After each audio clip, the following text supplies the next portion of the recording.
Viewers, we welcome you tonight to our election night coverage where Brantford Community Television joins forces with Totucket TV and North Haven TV to bring you this hyper-local coverage that I know everyone will be interested to hear and see. Lonnie, welcome. Oh, thank you, Leon. It's so great to be with you again and to be with everybody. This is going to be quite an exciting evening. I was talking to a documentary filmmaker yesterday who said if he had tried to make this as a movie, no one ever would have believed it.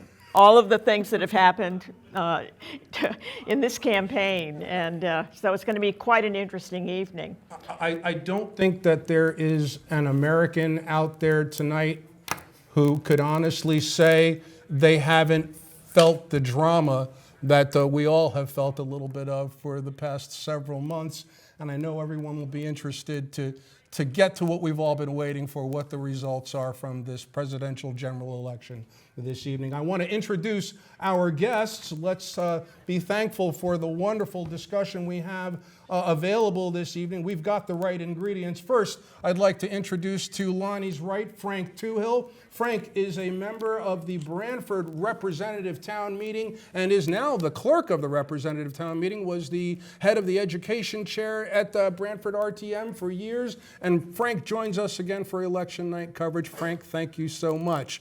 Next to Frank, we have Tracy Everson. Tracy is the majority leader of the Brantford RTM. She's a Democrat, she's a journalist, a realtor, and we welcome you back for more election night discussion, Tracy. Next to Tracy, we have someone, a face many of you will know. He is from the North Haven area. Well, he's the former state senator of the 34th District from 2003 to 2020, and the Senate Minority Leader from 2015 to 2020. Ladies and gentlemen, not much more of an introduction needed for Len Fasano. And to Len's right, our last but not least guest on the panel, we have Steve Fontana from the North Haven area. He is a former state representative from the 87th District from 1997 to 2011, and presently the West Haven Economic Development Director. We are hoping that Frank and Tracy will give us the Republican and Democrat perspective that we need from Brantford, and Len and Steve will share with us their views from North Haven and North Brantford, and we hope that'll give everyone out there the complete picture. Wow. And beyond North Haven and Brantford. Yeah. So, Lonnie, you were going to start the discussion. Well, I just wanted to talk initially about early voting because that's a game changer, and that's really been quite remarkable. And I know, Tracy, you were actually working. Yeah, I worked 6 of the 14 days at the polls in Brantford, and it was really well received. About 8,300 voters in Brantford voted early, and that's a little more than a third of the registered voters, about 20,000 in Brantford. Wow. And now I just got some totals in that about 75% of the eligible voters in Brantford voted as of 7:30. So, yeah, wow. It was a really strong turnout this year. Yeah, Wow. well, I spoke with the Democratic Registrar of Voters in Brantford early this afternoon, Jeff Rowan. And Jeff told me that when the Brantford polls opened up this morning, just a hair under 50% of eligible voters had already voted. That is something new. That's a great step forward, I think, for the state of Connecticut. With this as an option for the voting public. What do you gentlemen from the far right of our panel have to say about that? So I agree. I mean, I think early voting is great. It gives everybody an opportunity to get there. Probably some tweaks in the system. I think some folks believe Secretary of State believed it was too long a period and economically draining on the municipalities. So perhaps that has to be, but shortened up a little bit and some changes there. But the concept, you can't beat it. That's the way it should be. Maybe shorten a little period up. I think there's an envelope issue here or there that has to be tweaked. But overall, it's a first step. I think it's working out well. We just refine it. That's what it's all about. Steve? No, I agree. I think North Haven had about a third of the people come out early. There probably was a a lot of absentee ballot voting as well. I think we have to evolve with the times, and I think it's not just about showing up on election day anymore, it's about making it easier for people to vote in a safe and secure fashion. I had this discussion with someone 2 or 3 weeks ago, and I made the point that I said, we no longer live in a Monday to Friday, 9 to 5 world. We are 24/7. People are in touch all the time, and schedules are just all over the place. It was just wonderful when my wife and I went out. I think it was was it on a Saturday afternoon? Was that it was? Yeah, I think we voted on a Saturday this year. You can That was vote on great. Saturday and Sunday. We went out and voted, and I enjoyed nothing more than riding past the polling place today, having nothing to do with it. So Lonnie, you talked to some people up in Hartford about early voting, didn't you? Yes, well, actually, we went over to the Branford Community Center to talk to folks to see how it was all going down. I had gone earlier to vote a few days before, and I was really surprised. It's so, everything was copacetic. Nobody was having any drama. And no matter what party they were from, everybody was, really in a good spirit. So I talked to the Secretary of the State and a lot of people at the state level, and they're saying that's what they've seen everywhere. And I know that we have a little video prepared from you when Lonnie interviewed, who do we have, Attorney General William Tong, speaking about, and I'm sorry, no, first we wanted to run the early voting let's do piece. the early We'll voting do the piece. early Talking voting about piece that, yeah, first. yeah. Can we get that up on the screen for the viewers? Yeah.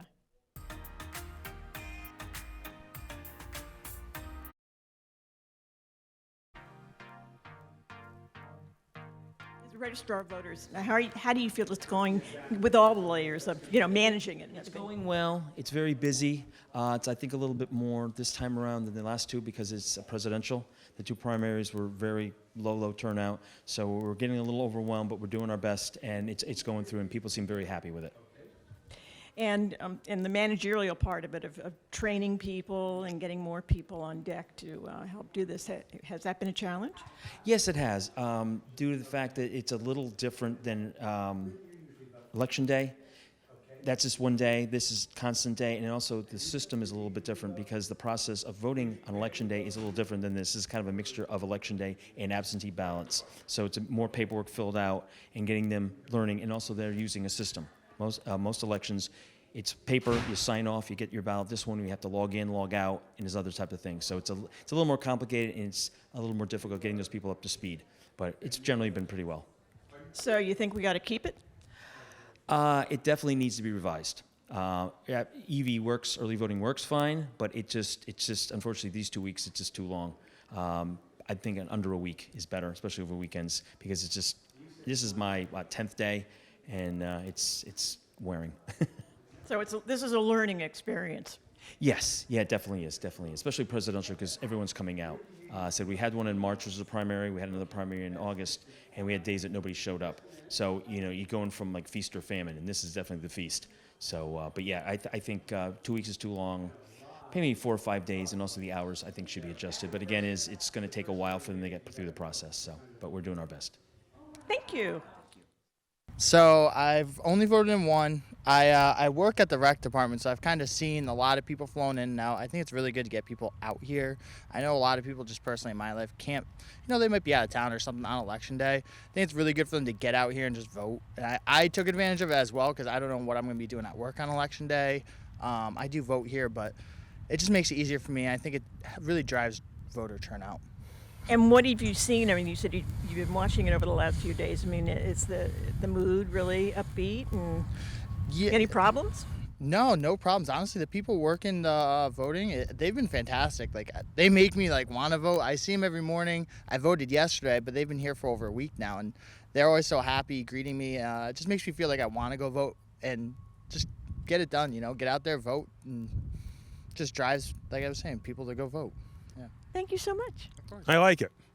It's good. It saves a lot of time. I think it'll take some of the pressure off some of the people that are working there next week on the actual election day. I think by this point people know which way they're going to vote. So if they can do it a little bit earlier, take some of the burden off them on Tuesday, I think that's a good thing.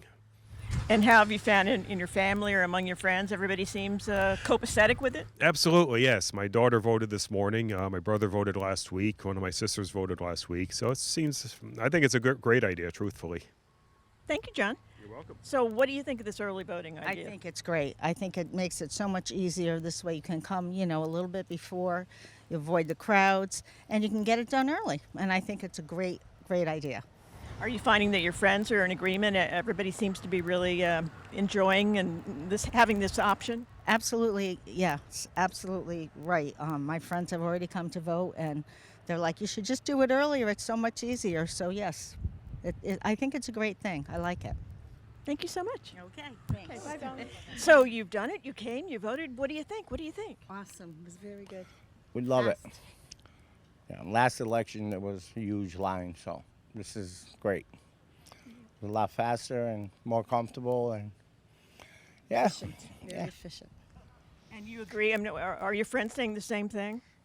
Yeah, they are. most of the people we Most know. of our neighbors came, and they enjoyed doing this early. Yeah, it's a convenience, Yeah, I think the early voting is wonderful. Yeah, sure. It's easier to plan your life this way? Yeah, yeah. I mean, I didn't, usually on election day it can be very, very long, the lines. So it was nice. So yeah. Don't you think it's nice the early? Absolutely. It is. Absolutely. Yeah. Best Gives thing. everybody a chance Yeah. to get here besides that one day. Yeah. Yeah. A lot of people work. It's hard to get here. And Yep. but now that we're retired, we could go in. That's right. That's right. Me too. Semi. Yeah. Thank you. Thank you, everybody. Okay. So you guys have been working in this whole new system that we've implemented, and what do you think? How's it gone? I know that people are very receptive, very happy to have the option to have we have 14 days. Most days are 10 till 6, and some days are 8 to 8, but they seem to be very satisfied with the option to come. Yeah. And you find that all different communities are finding this useful? Yeah, different people is very happy. क्योंकि some people one day election no come, लेकिन this time is a lot of people in come every day.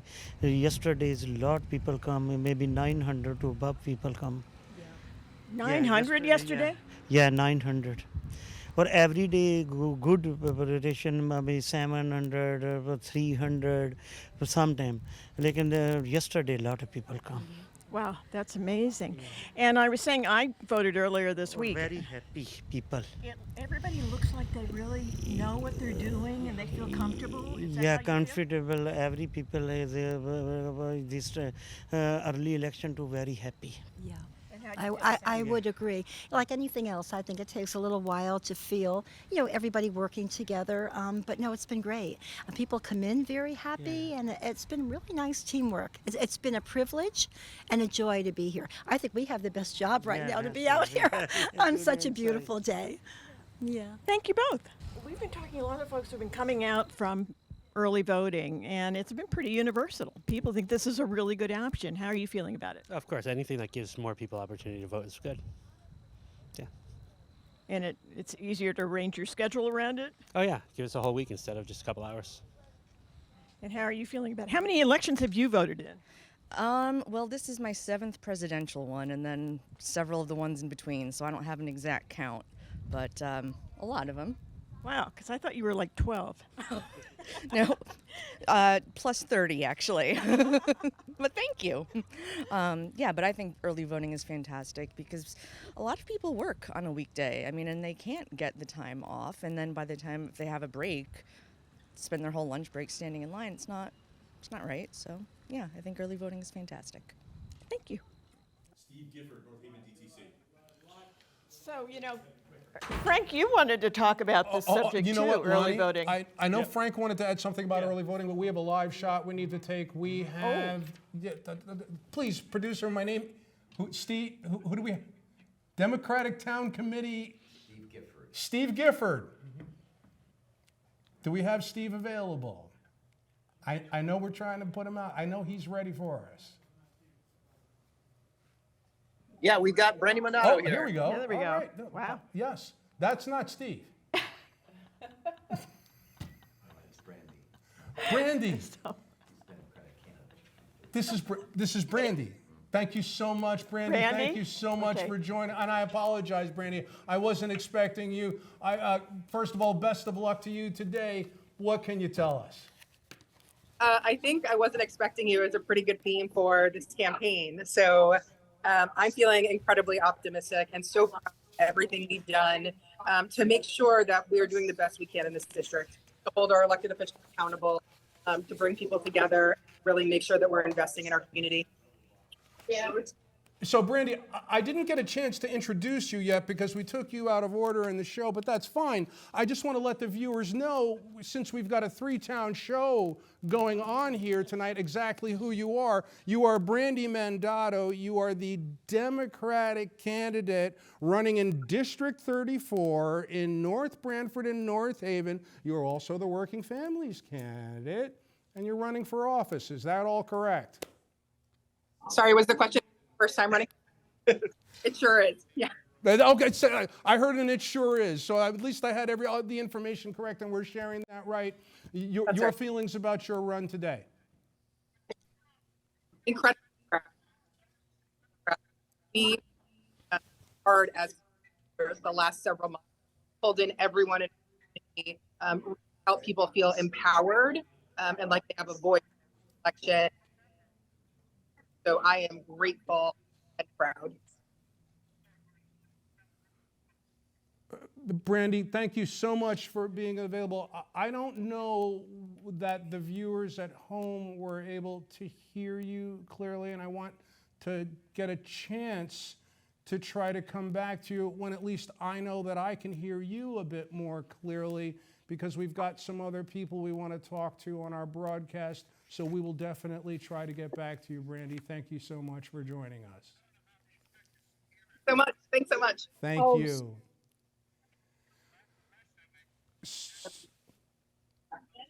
Are we bringing it back to the set here? Yes, yeah, there we go. There we go. All right, so Frank, going back to where we had cut you off to take Brandy Mandato, Yeah. and you had something you wanted to add to what we were discussing about early voting. Yeah, Mr. Collins, I just wanted to talk about early voting for a minute. So, the thing I did was be at the first district in Branford this morning at 6 when it opened. And I couldn't believe my eyes because at the door were only about 20 people waiting. Now, this was a presidential election every 4 years. As we know, everybody turns out, for the presidential election. And always that door to the, to Joe Trapasso Community House would be jammed at 6 a.m. People lined up. That's the line I was so glad not to have anything to do with this year. I've stood on that line. Yeah, you got some great conversations, but I got other things typically I would like to do that day, and I was so glad to be able to do the early voting, just like you mentioned. No, well, the thing that was, Leon, it was a pleasure, like you say. There was no, big line. There was no long wait. Now, that's because early voting worked. I, though, have concerns, just like Len. He said before, it needs to be tweaked. I mean, it's from 10 to 6 for 14 days prior to the election. I think it could be shortened, like Len said. But it is an improvement. It's much more pleasurable now than it, just the one day. And the one thing I definitely want to say, and I got the idea from watching Lonnie speaking with the poll workers, and I want to say the same thing for the poll workers in all three towns. Thank you all so much, because I know that you are exhausted. It's not over yet, but please hang in there. We need you, and we all greatly appreciate you. I think everyone here would agree that our poll workers have made this. Well, they have to get certified. I mean, they have to go into training, get certified, and I mean, it's there's so many different layers to it, and they're still not done. All right, so let's talk about that topic, the one that has America as anxious. I'm sorry, yes, Frank. I just want to say something else, Leon. First of all, we have to congratulate, because they've already won. In fact, at 8:01, when the polls closed, they won. We have to congratulate his 10th term. He ran unopposed, so we won.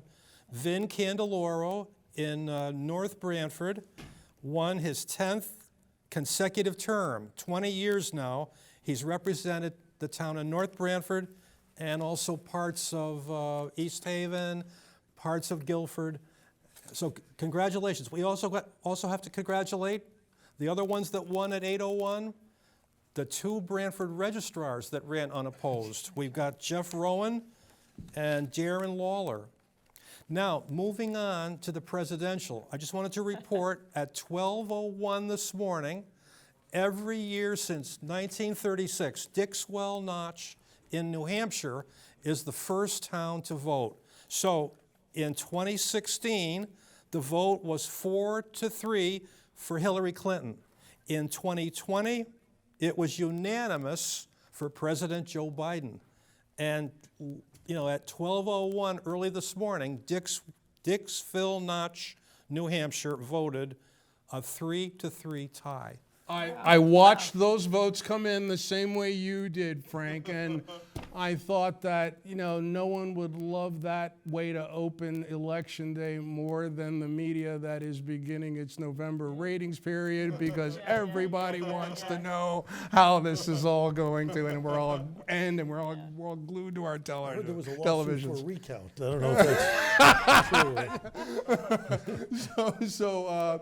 The presidential race, the one, a friend of ours said to my wife this afternoon that he didn't think he was going to be able to get any sleep tonight. I'm going to sleep. I think everybody on this panel's going to sleep. But let's talk about the anxiety level. Steve, let's start with you. Well, as we've been saying, this is a closely divided country at this point. And so there's anxiety on both sides or everyone's part about how the election is going to turn out. And needless to say, in a 50-50 country, a lot of people are going to be disappointed when we have a result.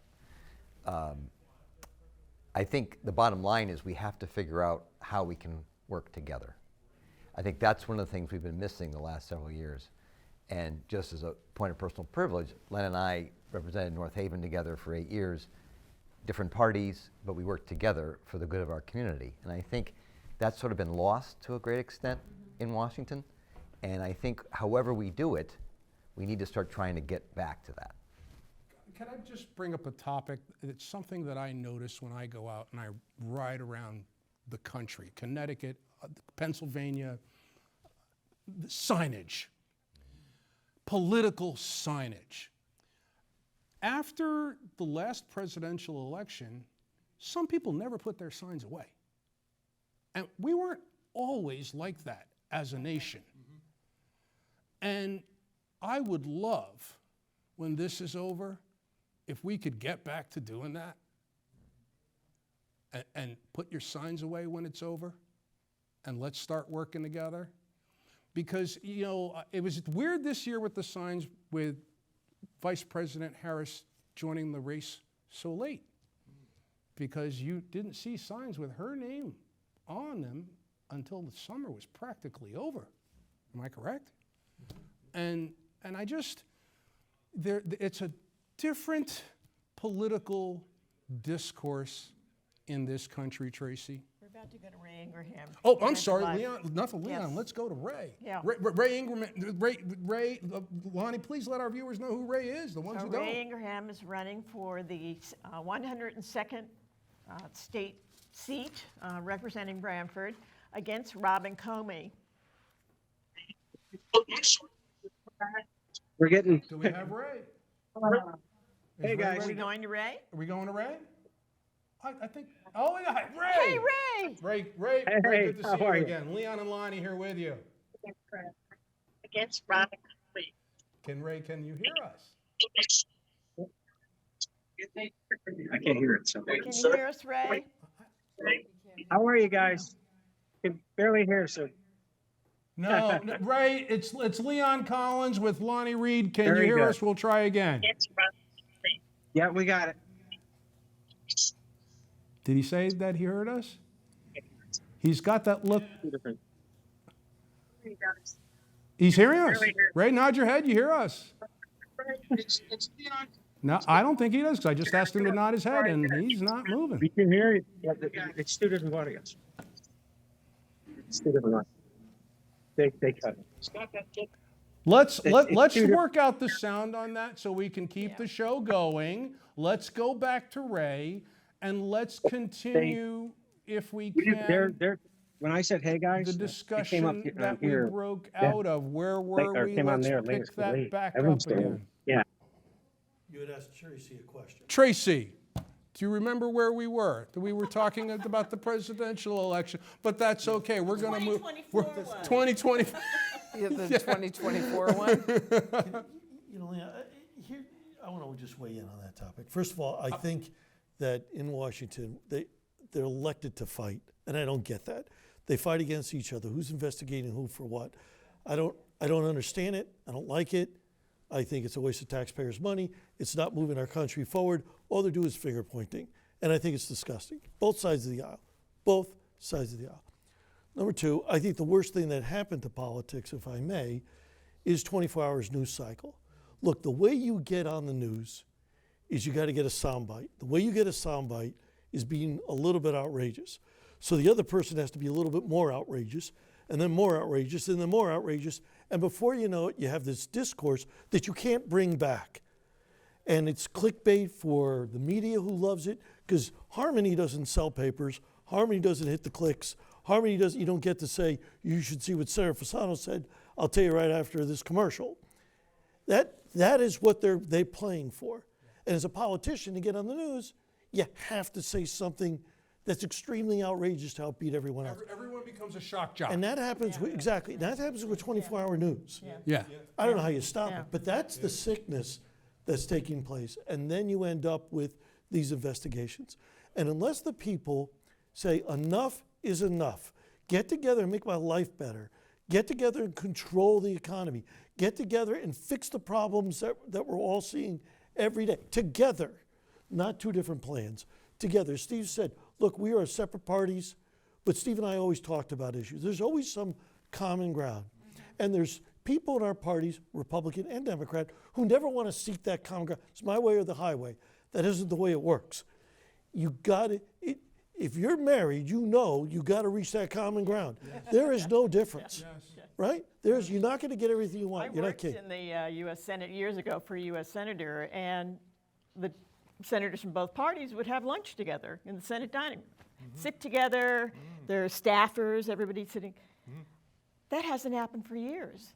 Everybody has to sit in different areas of the dining room. You can't, even around lunch. I mean, the things that really make us human, to be able to talk about what's happening and how we're feeling about it, and to get, how's your daughter, getting a sense of who everybody is in a real way.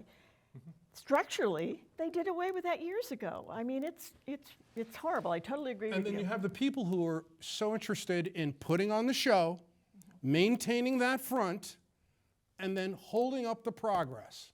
That's right. So we got to stop everybody being a star.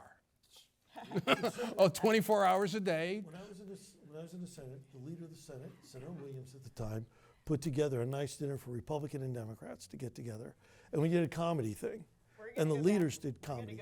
Go ahead. No, We're please. going to go to Ray. Ray can hear us so we now. can hear the first selectman of Brantford now. So who is running for? Donnie, please. Now, aren't we going back to Ray? Yes, Ray. State rep. He's He's RTM. Yeah, He's he's an going. RTM member. He's on the RT, RTM. I'm sorry. I misspoke. Ray's an RTM member. I misspoke. Ray, we have Ray available for a live show now. Ray, we couldn't hear you before, and I don't think you could hear us, but can you hear us now? I could barely hear you. I can hear you now. I've got my earbud in, and we've got all the That's okay, technology Ray. hooked up. Ray, because I can't hear you. Thank you for the promotion. Can the control room? Can the control room help me with that, please? Because I hear no one. Oh, you can't hear me? That looks like your Oh, comment behind him. Yeah, You had to go to outer space. Ray, I thought you were at Lockworks, but that's not what the picture looks like at the moment. Oh no, so you can hear us. So I can Ray, hear you. Yeah. Please just let the viewers know what you can, and if I'm the only one who can't hear you, that's okay. But what can you report from the location where you are tonight? Well, Please let everyone know where you are and what you're seeing Sure. and hearing. I am at Lockworks Tavern, but so far we've only gotten in the a few of the districts. And at that point, the way the few of the districts came in, I'm willing to let the election be decided right now. But I don't think they do. can't hear me, huh? Ray, and I apologize for the second time. I wish there were more that we could take from you, but we're going to try to get those technical difficulties ironed out so we can have at least one good conversation with you before this broadcast ends. Please, and viewers, as the show goes on, please keep an eye on the bottom of your screen. So as people in Lockworks, viewers out there tonight in the 3 towns, as we get the numbers from the various locations where we are getting our information, we'll be putting them on the screen. So you got to keep watching. We'll get that up as soon as we can. So Ray, thank you so much. We'll try to come back to you one more time. Let's keep the discussion going where we were talking about how things had to, we hope, change, because I think everyone's a little tired of the nonsense. I have gotten so I was never someone where I was drawn to politics, but I enjoy knowing how things work, and I'm afraid even to discuss politics with people nowadays. Should we, speaking of this and all of the anger and all of that, should we hear from the Attorney General, William Tong? I think that's right, because I think you explained to me that Attorney General William Tong, with other state officials here in Connecticut and in other states, is concerned with not only this election happening in a fair way, but also is concerned with what happens with our country when Election Day is over. Well, and one of the great things to what Lem was saying, William Tong and attorneys general from both parties in several states have gotten together, and they've already put a team together. And whatever happens after Election Day, when votes are being challenged and all of that, these attorneys general are saying they're not going to allow that to hijack the elections. And they're working together to really deal with that. So that was news that hadn't come out yet, so he's actually breaking news. Yeah, so we've actually got a little bit of breaking news. And we see a little William Tong. Let's hear from the AG.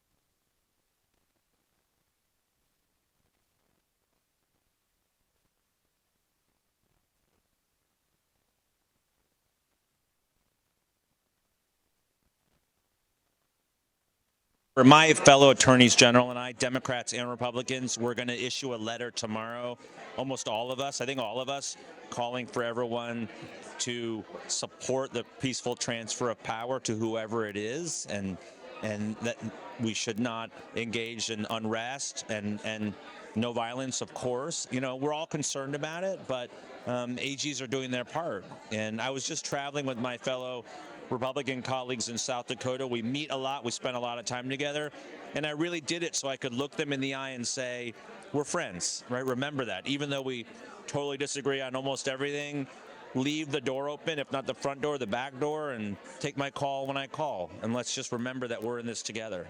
Wow, that's great. That's the headline right there. Yeah. Yeah, no, seriously. I mean, I don't think it's...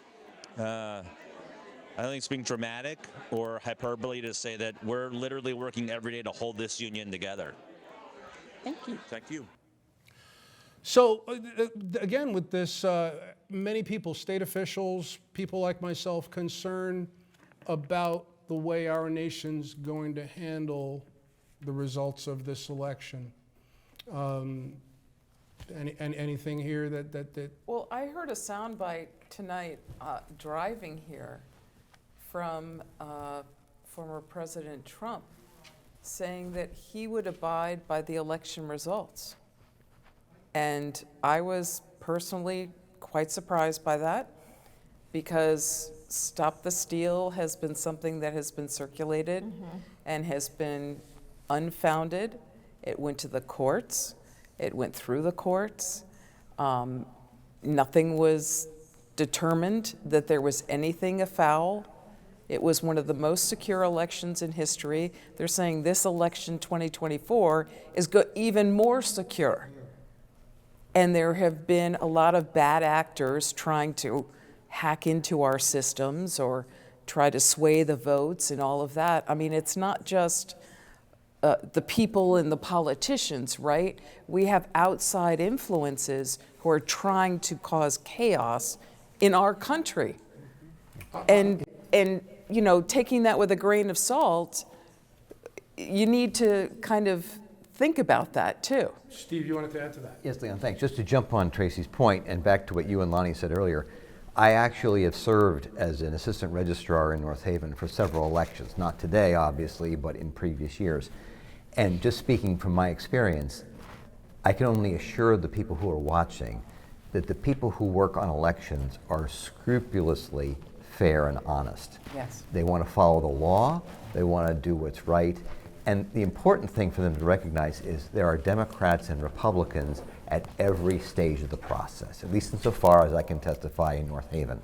So it's not like it's some partisan effort on the part of one party or another to rig an election. People of good faith from both parties come together to administer our elections in a fair manner and have done so for a couple hundred years. And so I feel like that's sort of what's gotten lost in some cases, because I think people do take pride in doing a good job. And I feel that people forget sometimes that the people who are running your election, they're your neighbors. Yeah. They're the people that you stand on line with at the grocery store and the people that you sit next to in church or a synagogue. These are the people you live with. They are giving up their time volunteering to do what they think is, what they know is what needs to be done for our country. I think we owe them a lot more appreciation than they typically get. Yeah. And I agree with you. In a general rule, yes, I agree that these folks are neighbors and everyone tries to do it right. But that's not to say that we don't have our issues. Yes. Bridgeport. Milford, Yeah. the Milford, is Milford or West Haven? Must be Milford because Mayor Boris in West Haven, right? Yep. Yes. So Milford issue where there was a lawsuit because a candidate lost by 6 votes. They brought the lawsuit all the way to Supreme Court, and the Supreme Court said there were failures with the absentee ballots, absolute failures. Absentee ballots that were counted that were on the table. Justice McDonald, used to be a state senator, said this was an abhorrent way to do, but you cannot prove if those absentee ballots, who they went for and what difference they would have made. So it's not that we have to stay vigilant. We got to protect the process, because if people don't believe in the process, and I always say that, you know, appearance is reality, perception is reality. People have to be confident, and the way you be confident is if there is an issue, people are going to be held to task. You've got to hold those people accountable. Wanda in Bridgeport was held accountable. She was fired. Milford, nothing was ever done in Milford. I think that's wrong. People need to be responsible. If they mishandled it, they need to be removed from that position, because it's an element of trust. And in that case, I don't know if you have something you got to go to live. No, because you brought up the element of trust, and I wanted to mention the other end of the spectrum about the element of trust, where I hope that, you know, Supreme Court justices behave moving forward in a way that is exemplary, because that hasn't necessarily been the case. I'm being nice, because I couldn't believe some of the stories I've read this year with the coverage of the way some public officials have publicly behaved. Because you guys, I don't mean guys in a sexist sense, I mean this, elected officials know that the job... You can blame them. Yeah, well, okay, you're one of the guys. Tracy okay. and I would, you know, So, we're perfect. But I'm the only one here who hasn't held an elected office, but you guys know that that is a 24-hour, 7-day-a-week responsibility. And you can't pretend that you're off when you want to be just because you're a Supreme Court justice. Speaking of women, Robin Comey is standing by to speak to us. And Oh, I'm sorry, I see her. There she is. Yes. There she is. Hello, Robin. We're good. How are you? I'm great. So you have news for us? Well, we've got a few districts in. We have the 3rd district. I'm outside the location where we're looking at the results. So I don't have my eye on the results, but I think we have the 3rd district, we have the 4th district, and we have the 6th district in, and they're pretty even. And so are there dramatic don't have the differences in the votes, absentee or number. are they, how does it look in terms of, the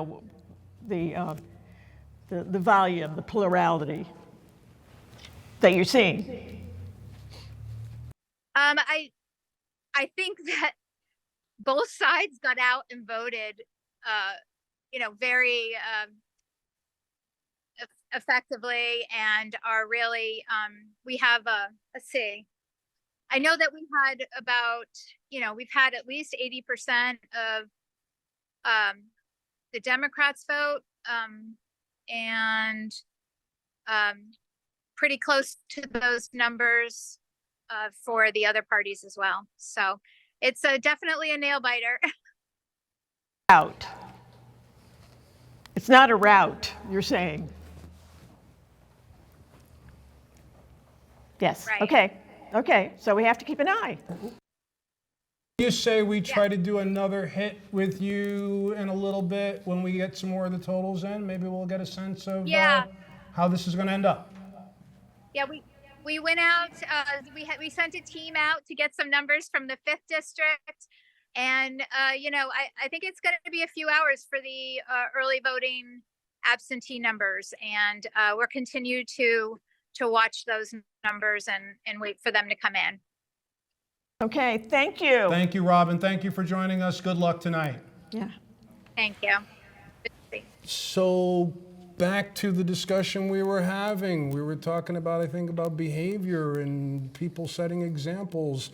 And we got to keep the discussion moving so we can pick up on those topics. But we got to talk about the U.S. Senate race that's happening here, where we have Chris Murphy, the Democratic candidate, and the Working Families Party candidate running against Representative Matt Corey, and Green Party candidate Justin Paglino, and Cheaper Gas and Groceries Party candidate Robert Hyde. Anybody want to start the discussion out with the effects of that Senate race? Yeah, that'd be interesting to see. I like that name. Anybody want to start out? Did anybody expect Mr. Corey to have a shot against Senator Murphy? Well, let me just say, Leon, I actually was in law school with Senator Murphy before he got elected to his first elective office, which was in the State House. So I served with him in the State House for a few years. I know Len served with him in the State Senate for a few years. I'll be honest, I like him a lot personally. I've known him a long time. I think he's a man who's very smart. He does his homework, and he's deeply invested in things like children's safety, going after the use of illegal handguns and weapons. He's also an expert on foreign policy, and he works really hard. So I think it's a challenge for anyone to challenge him in Connecticut.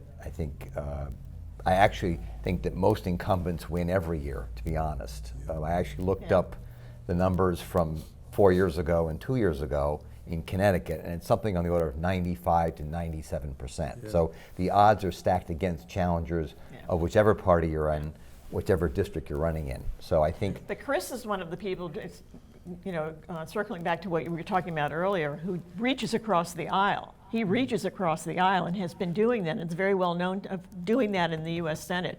In fact, that's how he got that gun bill through.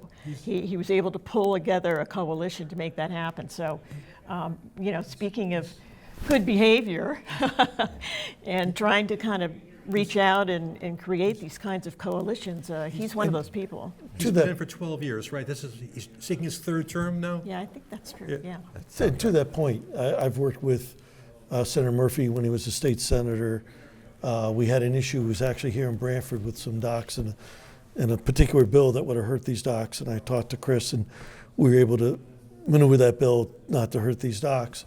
But he is very easy to talk to. I think he's a very personable guy, as Steve said. He's a nice guy. And the one thing that you have, whether it's I'm sure on the RTMs or the Capitol or the Senate, is your word.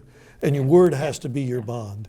And if you give in your word, even if inadvertently you said yes and perhaps you had a little change of heart, you got to stick to your word for the most part, because your word is everything. And if you don't have credibility in these political arenas, you can't do anything. And Chris has built up a lot of credibility.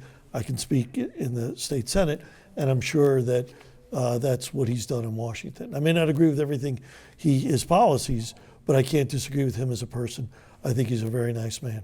I think Senator Murphy has excelled at the work that he's done here in Connecticut, and also taking issues to the national level, and working with other politicians, both sides of the aisle, as Lonnie said, to move forward the issues that I know he really, really cares about. So we've got a live shot, Lonnie, don't we? I'm being told that you had mentioned that we had to congratulate Vin Candelora. Yes. Well, we have an opportunity, I'm told, to do that right now. He ran unopposed for at least the second time. I think it's more times than that. And hello, State How are you? Representative. Again. Good evening, Vin how are you? Candelora. How are you? Good to see you all. Doing well. Vin, it's great to see you once again on our election night show.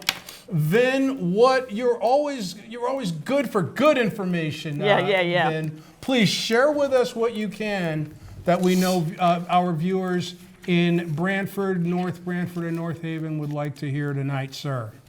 You know, we're very slow on the uptake for numbers, I think, this time around. I think a lot of the towns are sort of, struggling a little bit with getting the tallies for early voting. But it looks like, in our town in North Brantford, it kind of stayed the way it's been, a loyal sort of red community. We haven't seen any upsets right now. It's looking like, a lot of incumbents are winning again. Vin, I want to apologize. We're having a little bit of technical difficulty here in the studio. Your audio for us is very low, and I'm telling you that now so our producers can maybe try to fix that problem for us. Because as always, I know you said something interesting, and I just want to make sure that everyone can hear it. Try. Walter, is there any way you can raise the level of what Vin is saying so we can hear him a little better in the studio here?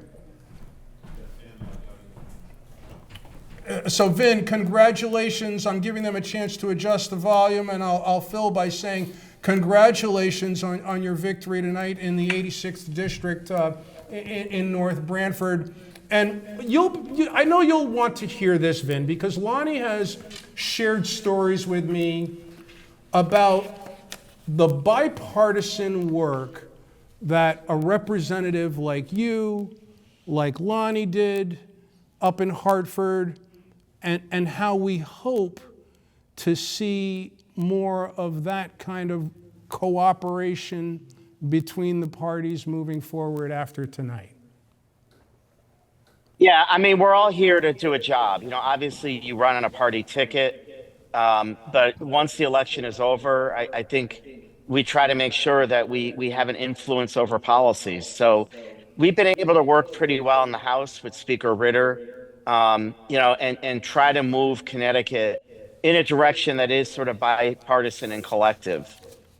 So it's been a pleasure serving the district, and looking forward to continuing to do that work.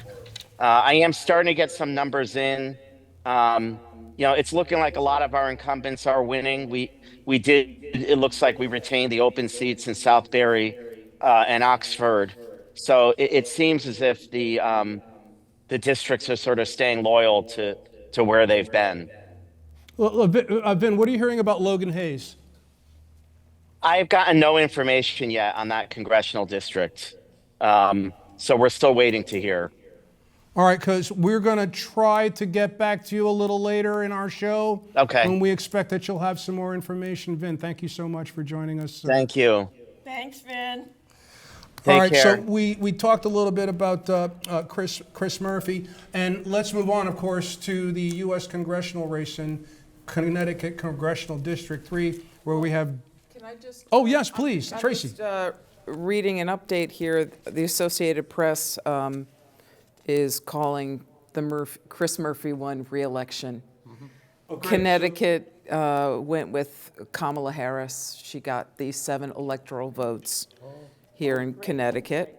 From the Associated Press, please, Yep. Tracy, repeat that for people who might have missed it, what you just had for us. was The great. Associated Press is reporting that Kamala Harris won the 7 electoral college votes here in Connecticut. And Chris Murphy won re-election and a 3rd term in Congress. And votes continued to be counted. Did we hear any results? Because I just was about to bring up Rosa. Yeah, I think Rosa is one of those, we'd be shocked if she didn't get reelected. I was trying to make it easy. I'll make that prediction. I'll go Look, you're going with the same. It's been a very interesting opponent this year. Although, With a very interesting background. Very interesting match. And for the people who don't know, please tell us about Mike Massey, right? Yeah. Tell us He's a very about Mike interesting guy. Massey. He, Republican, independent? Republican, he had some very tough life. He went to jail for robbery. He found religion, he got out, and he's been trying to turn his life around. And he looks at politics from a very different lens, an urban lens, but a different type of urban lens. We had a great conversation. And he was saying how the voices of young African Americans can't break through. And he believed that podcasts should be created for these young kids to go to and get their message out there. And their messages take different forms. It was a really cool conversation. I went to his fundraiser someplace just to meet him and talk to him. But we spoke for about 40 minutes and then I had to leave. But I told him after the election, and he knew that he wasn't going to get a lot of traction. Getting your name out is important. But he's a very interesting fellow. Very interesting fellow. I've spoken to some people in the last year who've shared with me the idea of their disdain for identity politics. And Mike Massey is an example of someone who's broken out of that mold. And he's not what you would expect from what you've just shared with us. And what's interesting is that I was there, and this other young African-American guy comes up to me and goes, "Do you remember me?" And I said, "I'm sorry." Because you had retired from the Senate. I met you at Odd Lots in the parking lot. I said, "I want to get involved with the campaign." And you turned me on to George Logan. And I got involved with George Logan. And then the two of them, Massey and this other gentleman, started talking. And their beliefs were the same. Their ideas were the same. They both grew up in New Haven. It was a very cool conversation. Because I was talking to Steve earlier that I think that the strength of our state depends upon the strength of our cities. And we have to strengthen our cities. And I don't think we've done enough to strengthen our cities. I'm going to talk about Connecticut, in my view. I think Republicans have written them off, and I think that's short-sighted. I don't think it's politically smart. I don't think it's good for the state. And I think we've got a good message, but we don't bring the message to the folks who live in our cities. And I like our message. And I think we need to, if we're going to change this state and make it a better state, we've got to help our cities, Republicans and Democrats, together. I've got to give people hope and opportunity to grow. It's two different worlds in Connecticut. In the cities in this state, and then when you get out into the more rural and suburban areas. You have people from those two different areas who typically don't go to the other area, whichever is the area they are not. Unless they have to. They got to go to a hospital. They got to go to a train station. Or they got to go to work. Right. They come to New Haven. Yeah. But then they divorce themselves from New Haven. Right. I mean, Mayor DeStefano, we had our differences, but we had conversations about there are services that, and I think, Steve, you were up there when we had these conversations too, that, there are services in New Haven that the suburbs need, and there has to be compensation for using those services. You can't say, we're going to use your services, but you take care of them all.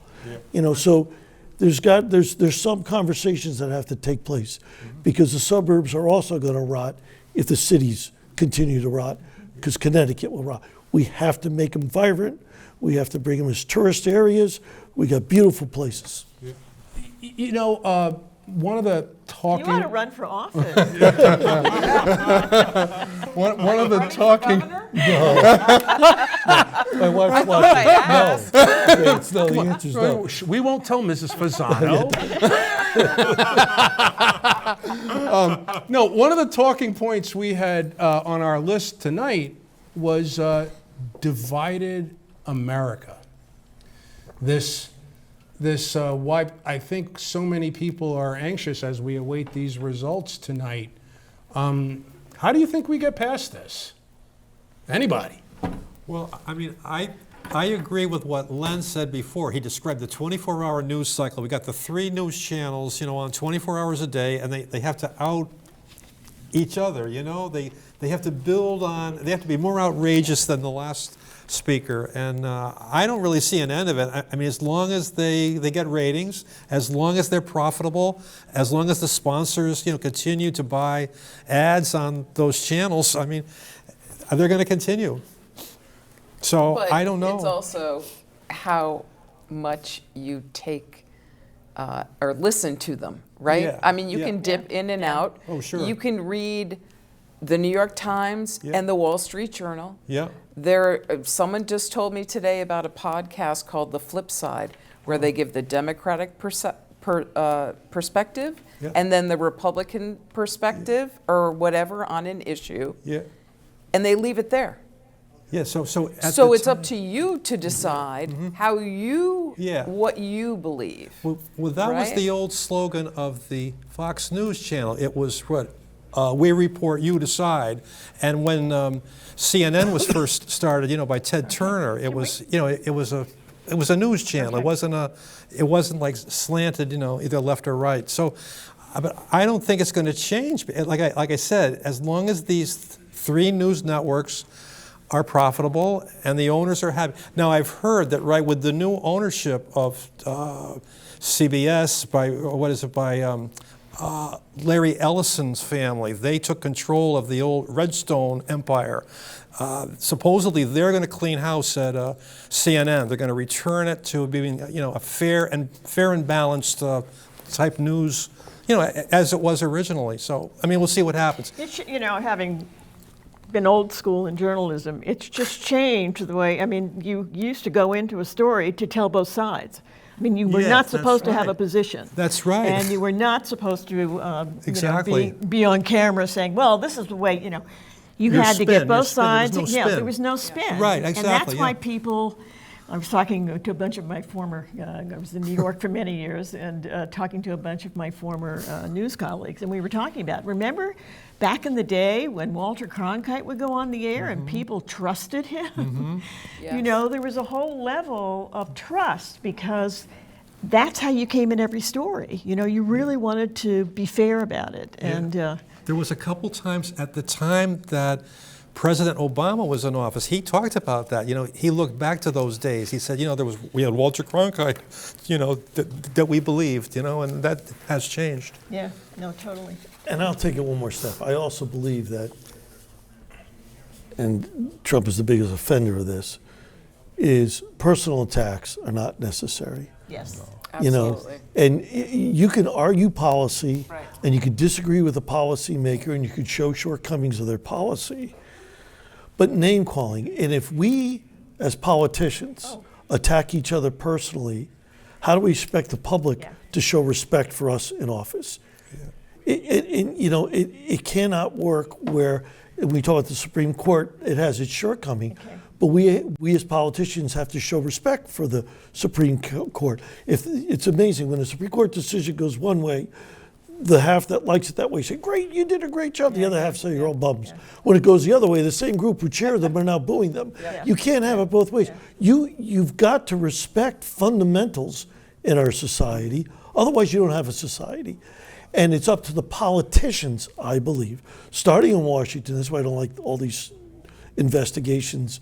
You investigate me, I investigate you.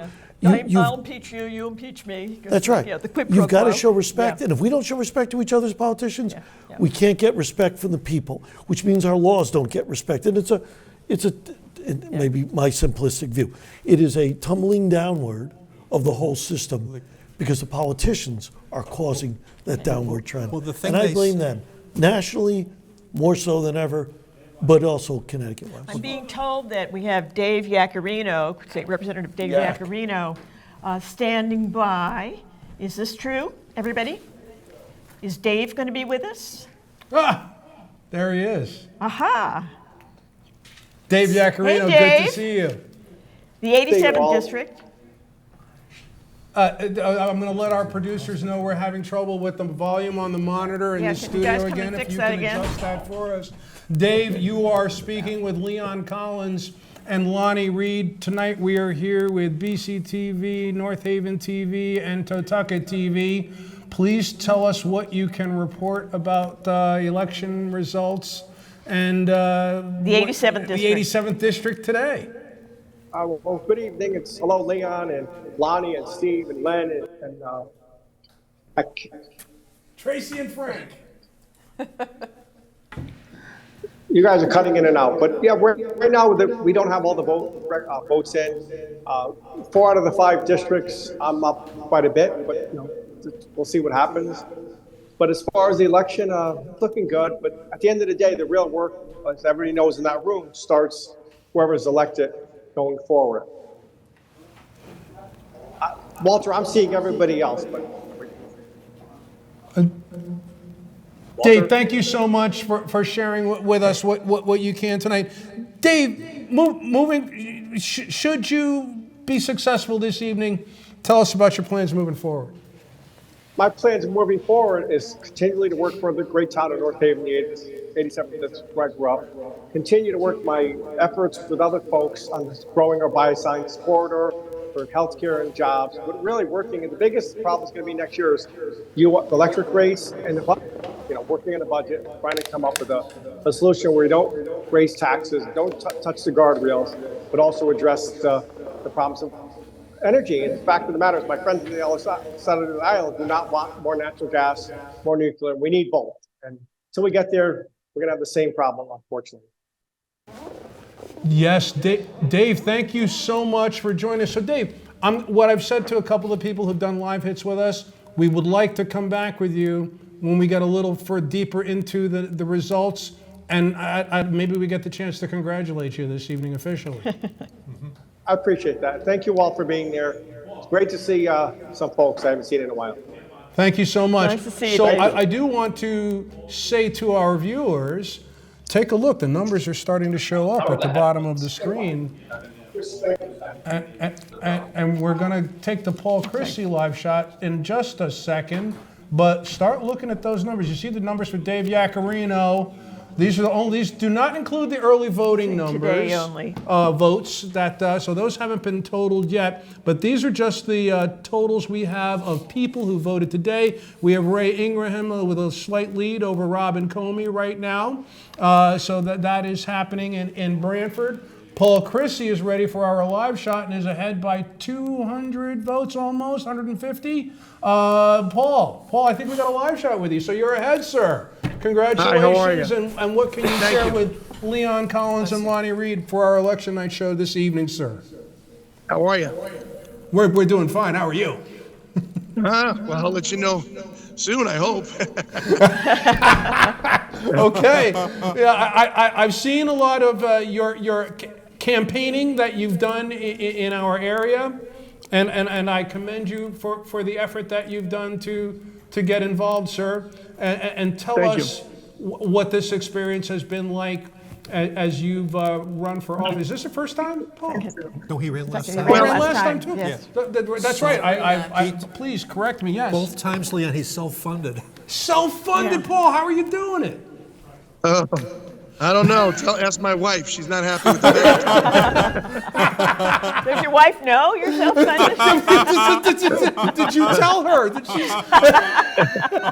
After the first time I ran, she told me I was going to be running for my life if I did it again. So Paul, I appreciate your perspective and willingness to laugh. That's great. We know you're slightly ahead. again, thank you for joining us. Anything you want to share with the viewership before we let you go and get on with our No, discussion? listen, I'm excited. Listen, it was a great campaign. I got to be honest. I don't think there's anything more I could have done differently.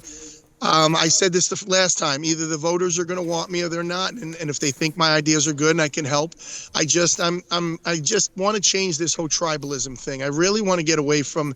I honestly, if we could not have parties in local elections, I think it'd be great. I think it's more of a job resume than it is a party affiliation. But that's obviously a conversation for dreams and hopes one day. But I'm hoping people are taking the time to hear the message and not just pick a team. You know what I'm saying? It's important that we evolve. And I told people at a forum one night, I said, listen, maybe Christine's not my competitor and she's just my partner in a relay race, and it's my time to take the baton and run. You need some fresh ideas. You need new perspective. And I believe with my business abilities, I can help Connecticut probably get more fiscally responsible. I think we got some issues with spending, and it's not like we can't spend money. We just need to be responsible and probably negotiate better contracts. Let's put it that way. Paul, thank you so much for you. sharing what you have with us tonight. And we're going to try to get back to you one more time. I look forward to it. Thank you guys for everything you're doing, and hopefully we'll have an exciting night. That's Yeah. Yep. Go to Stephanie. Yeah, I think so. Lonnie, you spoke with Stephanie Thomas. Please let Yeah, our viewers... Stephanie Thomas, the Secretary of the State, really talked about, again, the negativity that was out there, but what she was really experiencing as she went around the state over the last couple of weeks, including early voting. So, Stephanie Thomas, Secretary of the State of Connecticut. Mm-hmm. How are we going to move forward after this election? No matter how it comes out, how are we going to move forward? It's funny. We were just talking about early voting and the joyful feeling that I've witnessed at the polls. People have been so excited to have another opportunity to vote.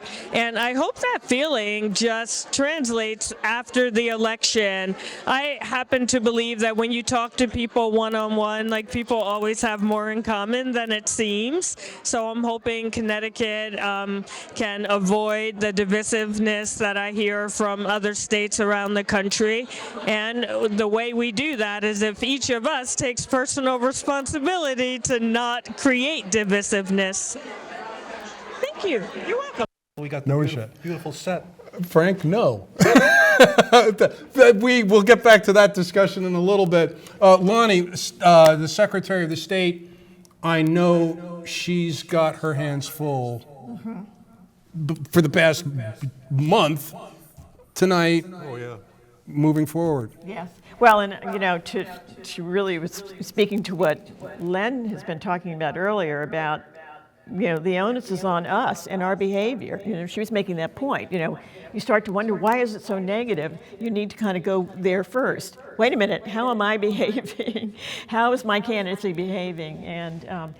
And really getting people to come back and address that in real ways.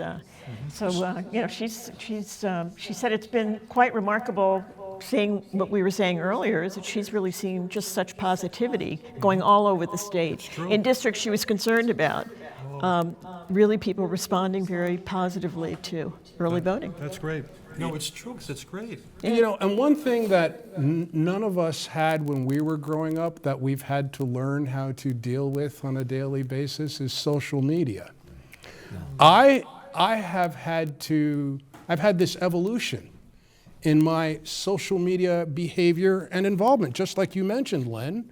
We can't point the finger at the other side for being bad players if I'm not playing so nicely myself. So in the past 4 years, evolved in a way where I checked my comments in a way that I hadn't in the previous 4 years, because I didn't want to continue to contribute to the mess that I know we all feel that we're in right now. So I agree 100% with you. I've had to learn. I know other people have had to do the same. I wonder what it's going to be like for the young people now who were born with social media around them. I just can't even imagine what the situation will be like in 30 years. But I'm not on social media at all. I don't, Glenn? I started to look at it. I said, this, and I'm not anywhere near it. I don't do it. And even when I was in the Senate and people would comment on things I said, and my staff would say, did you read what I don't care what people, if you haven't got the courage to come up to me and tell me what you think, I don't care what you think. Right. You have an issue, come talk to me. You're in my district, pick up the phone, call me up. If not, I have no interest in someone in the dark of the night sends out a nasty comment or a criticism of something I said or did or whatever, and you don't want to talk to me about it. I don't care what you say on Facebook or I don't even know what they're all Instagram or whatever the heck they are. Len, we have a lot of keyboard warriors out there, and you have to learn how to deal with them. Steve, I was going to say, keyboard courage. There's a lot of keyboard courage. Yeah, yes, keyboard exactly. courage. Say whatever they want. Yeah. And I think it's so true. You we have might to want to, I just should say to the, ignore to the control noise. That's room, right. We might want to bring up at some point the package that has it's got several people, Lieutenant Governor Bizewicz, John Scanlon, Eric Russell, really talking about this whole issue and what they're saying to their families. Sean actually is very good about, he's got these two little kids and the environment that's being created. So we might want to key that up. Is that doable, control room? Blumenthal is ready. Well, let's run Senator Blumenthal because he talks about this as well. So let's start with Senator Blumenthal. He had spoken actually where I encountered him about D-Day and about seeing so many young people saying, this is so horrible. How can we overcome whatever is about to happen to us? And he said, well, he had just come back from Normandy and was making the point, that we have a history of overcoming, and was concerned that they were not really very aware of a lot of our history. That a lot of our kids, because they're into social media, they're not paying attention to the classroom. And in fact, that was something I noticed years ago with all the STEM, which we need because we need technology, but suddenly history's not taught as well, social studies, all that stuff. They bring the phones into the classroom. They bring them into the classroom. I know it's. So let's see Senator Blumenthal because he talked about this. People are anxious and apprehensive, and rightly so, probably more scared than I've ever seen a lot of voters and people who've been involved for a long time. But we're an enormously resilient and resolute country. I love that you talked about D-Day. It just is always overwhelming when you see what they had to do, how many bodies they had to climb over to even get to the cliffs and start. And I thought it was so great because when you talk about the American spirit and the resilience. We fail to teach history in the way that we should to a lot of our young people, and I've talked about that day with young people in classrooms and elsewhere because that history is so important in reminding us that we've stood as a beacon of democracy, not just in rhetoric or words. At 6, but in Brantford they started at 9. Oh, I see. So that We're just really talking isn't. about how difficult we were hoping for better numbers at this point. And we were just saying that there's so many layers of counting these votes this year. For the viewers who were not with us at the top of the program, please, we are Leon Collins, Lonnie Reed, Frank Toohill, Tracy Everson, Len Fasano, and Steve Fontana. We are our election night panel bringing you a 3-town production from Brantford Community Television, Totucket TV, and North Haven TV, bringing you this presidential general election night coverage.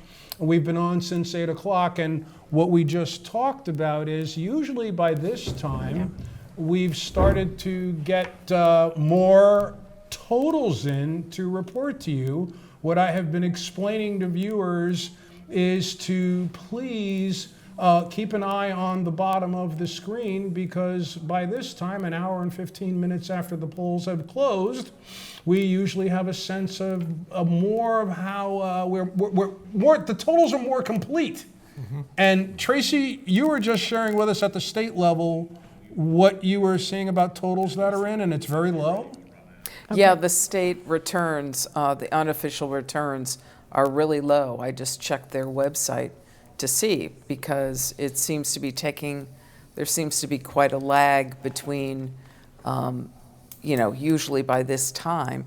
But remember, we're dealing with early vote, the absentees, and today's vote. Yes. So the tabulator Yeah, vote is yeah. going to be the first one that probably comes in, and then they have to add in the early voting, and then they're going to do the absentees.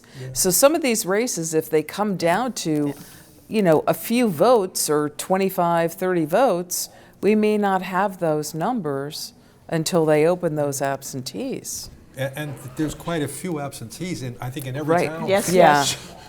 So what you're saying was this could be a while thing that we were all expecting to be the attitude we had to take while waiting for the presidential results.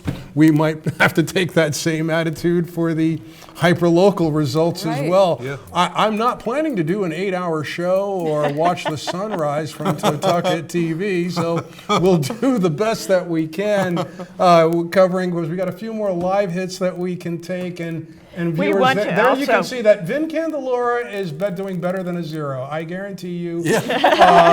So we've got we some call it issues. for Vin? Let's call it Well, for I think Vin. I'm going to go out on a limb here and call it for Vin and say, even with that, I don't. That 0's not true. It's not true. Vin, congratulations. We are looking at Ray Ingraham still maintains a slight lead over Robin Comey with about 400 or so votes there. I'm looking. Paul Chrissy still has his lead over incumbent Christine Cohen in the 12th Senate District race. Brandy Mandato is trailing Paul Ciccarella in the 34th Senate District. And Dave Bedell. Well, Dave, we know you tried with the Green Party there, and thank you for running with your 70 votes, sir. You're not the winner, but just the same, thank you. Vin Candelora ran unopposed, so that 0 is not true. I think they're telling me in the control room that they have the other state officials. Oh, you have Robin Comey, okay. We've got Robin Comey back. Robin running in Brantford. 102nd district. 102nd Running district. for re-election. Running for She's the re-election. incumbent. Incumbent. Robin, you are running against Ray. What can you tell us this evening, please?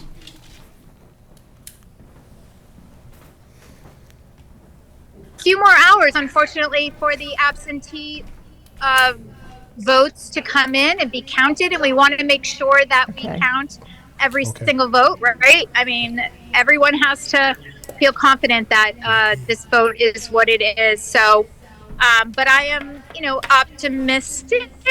But I'm still nervous. I still have a little bit of a pit in my stomach, and I'm just hoping that the absentee and early voting numbers look like there's more Democrats that are counted in that. And if I do okay with that and bring in those Democrat votes, then I could, be a little bit more confident. Thanks, Robin. Robin, thank you so much for joining us and explaining that we may not know tonight, and it's we gonna take really a while. want to know, and we understand it's I'm gonna sorry, take I'm a having while. difficulty hearing you. So thank you for your efforts, Robin. Can you hear me? No. Yeah, I'm not really hearing them. Let's bring it back to the studio here in North Brantford. Did we want to see the other compilation of state officials? Yeah, they're sure. ready for 'cause that. You, Okay. you spoke with Eric Russell. Eric Russell, John Scanlon, Lieutenant Governor Susan Bisewicz. And Eric is relatively new in his position. Remind our viewers who Eric Russell is and a little bit He about is what you the chatted treasurer, about the with him. state treasurer. And, Okay. yes. So we can hear from our state treasurer with our interview with Lonnie Reed. Please, let's roll that.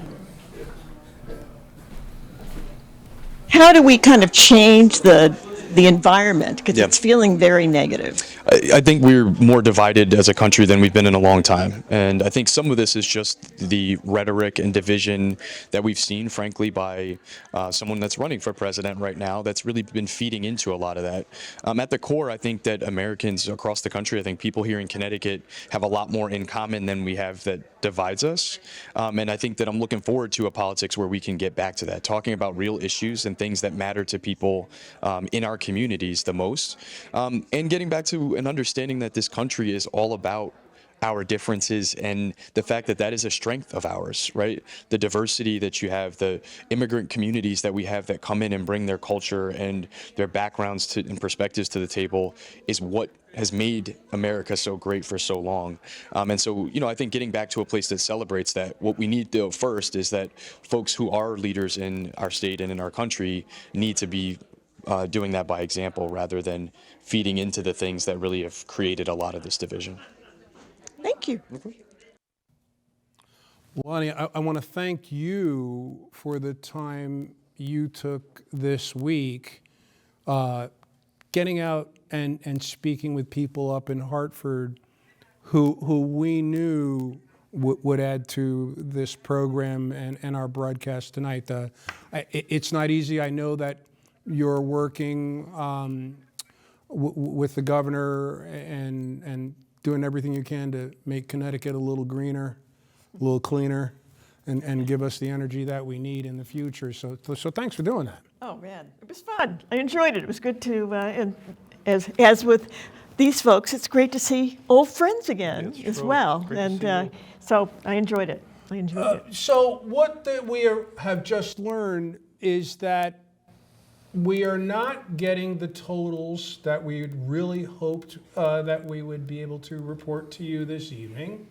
That's just not going to happen because the counting of the early ballots and the absentee ballots must still go on and is expected to take several more hours. I understand that's the situation in Brantford, and I'm expecting that'll be the same situation in North Haven too. But we knew that with early voting, and even just with this election, it was going to be a while. And it's going to be a while in more ways than we thought, apparently. So I want to thank our guests for contributing to our broadcast tonight because, public television is struggling these days, everyone.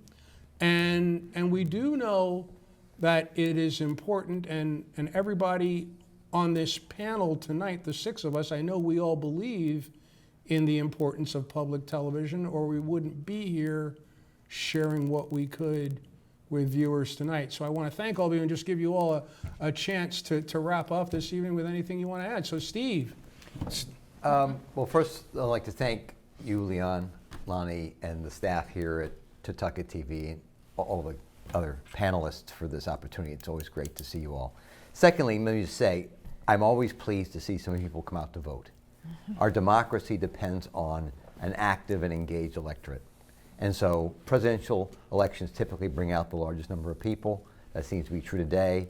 Obviously, the weather here in southern Connecticut cooperated so that people had no excuse not to come out to vote. That's true. Obviously, with early voting and absentee voting, people have many ways of voting. So I think that's a positive. I'm pleased that there were no real issues of violence or concern at any of the polling places. And as Len said, and I'll segue into him, I just think we have to continue to figure out how we can work together. We need to pull it back. We're in a world not just of 24-hour news cycles, but social media and podcasting and other things. So we really have to, as a society, hold each other accountable and say, we need to find a way to work together. There's always a performative element in politics. Lonnie, you know that. Len, I know that. We all know that. But we have to be able to focus on getting the work done to serve people. Yes. So I think if we all play a role in that, hopefully, moving forward, we can start to get back to where we want to be. And with that, I'll segue to Len. Thank you, Steve. I agree with everything Steve said, except I have to make a correction, Lonnie, for the record. When you say old friends, you meant duration, not age. I just want to be clear on that. Of course. Okay, I just want to, I can't let the record be clear. But no, I think that, this is going to be the new norm, and it's a healthy new norm, which is there's a lot of ballots to count. We're going to do off the machines. Like Tracy said, that's the first thing you're going to get. And then we got to wait for the other stuff. And that's going to be a new norm, but that's okay. If we're going to hit a high percentage of voting and that's the way to get the votes out, people need the other voices, because we all who have been elected serve at the pleasure and the honor of being elected to that position. And therefore, those voices have to be heard to keep us in check and on the straight path. And I think we all have to do our best from this point forward to tone it down, get back to normal, be tolerant, and believe in our system, no matter who wins, and honor the system and respect the system. I may not always have agreed with various Democratic governors, but I respected the governor's chair. That was the governor's chair, and you respect that no matter who sits in it. Yeah. I agree. I do agree. I think it's really important. I mean, there's not a Democrat or Republican way to pave a road. There's the right way. Yeah. And you have to come to agreements. You have to do some, checks and balances and give and take. But ultimately, we all work for the people. If we are elected, at least we should be. Yeah. So, and just a point about the early voting, there were some Republicans that I was working with, and they were very skeptical about early voting until they saw and worked in the process. Yeah. And saw how much you have to check the identification. You check the signatures. You have to authorize. You have to attest to the fact that you are the one who filled out the ballot. There are all of these checks and balances in voting, and it is a bipartisan procedure. And nobody's trying to cheat anybody else out. We're all trying to do the right thing and just get the votes counted. And hopefully, this broadcast will end before we know what the vote totals are locally here. But I certainly appreciate the opportunity to, be shown in the community where Frank and I represent. Yeah. So thank you for that. Tracy, and I just wanted to say to you, because when you were talking, I was nodding my head no, and my nonverbal communication was not to you. It was to my producer, but you're a TV person, you knew that. Yes. Okay, I just wanted to be sure. It's like, why is this guy shaking his head? Like, no, I absolutely agree with you. No, we don't want to take that live shot. Let's hear from Frank. Thank you, Leon. Well, it was great to be here with you and with Lonnie. You did a great job, as usual, and also great to be with Mr. Fontana and Len Fasano and, of course, Tracy Everson. This is, as Leon said, this is a public television. It's, as he also said, hyper-local, and it's great that we have this. And like the cameras tonight, they didn't always work, or the audio was bad. But I mean, it's local TV. I mean, we're all amateurs. We're not pros, and everybody did the best they could. You got the great station manager of the last 10 years. He's been, the best there is, Walter Mann, and we got also in the control room somebody else that's outstanding, Doug Sisson. And then, of course, Henry Pond here, who I work with all the time on Around the Town in Brantford, and it's been great to be here. And every year, BCTV, NHTV, and also Totoka TV, it improves. It takes another step forward. We got great leadership. And as Leon also said, it could be at risk because, when cable first came to the area, public access got, I believe it was 10% of the bill went to public access. And I don't know what it is now, but I understand that percentage is getting cut and could possibly even stop. So, I mean, this is a real treasure, for you, in these three towns, to watch this. And I just hope it keeps going. So thank you very much. It's been great to be here. It's an honor to be here with all of you. Frank, thank you so much. Lonnie. No, it's really, and just building on what you were saying, it's when you think about local news and the disappearance of local news and local newspapers, this is the only place you can get it now. This is the only place you can get it.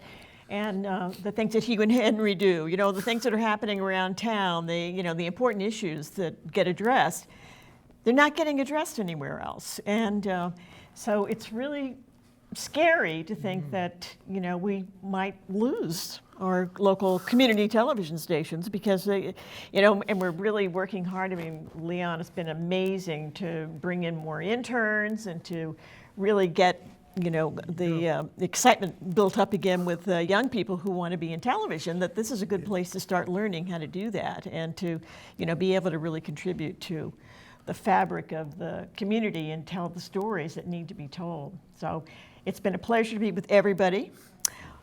Friends of long duration. Tracy, you said something, interesting where people shared with you that when they got involved in the process, the skepticism started to fade away. And that's a wonderful story. Right. Because we're always asking people to get out and vote, right? But let's take it a step further, because one thing we are suffering so terribly from right now is wild skepticism and conspiracy theorism, whatever you want to call it. People are so quick to believe something for which there is no proof because someone has said it and they've chosen to believe it. But what you just said about people taking the action of getting involved in their communities Experiencing and it experiencing firsthand. it firsthand, the system that they were skeptical of, they take a different, more informed perspective. And I challenge everyone to do that, to get involved in your community, to become part, to make this the better country. So we don't know exactly how things are going to end up, but we all know we want it to be better than it was yesterday. And with that, Yeah, we all want to work together. and we all to make that. we have no choice but to work together. But in a good We're way. stuck with each other, Right. so let's make it work. Absolutely. Everyone, thank you so much for being part of our election night broadcast. Viewers, we thank you because we wouldn't be anywhere without you. And I would like to wish everyone a blessed tomorrow and a happy, happy, happy Election Day night.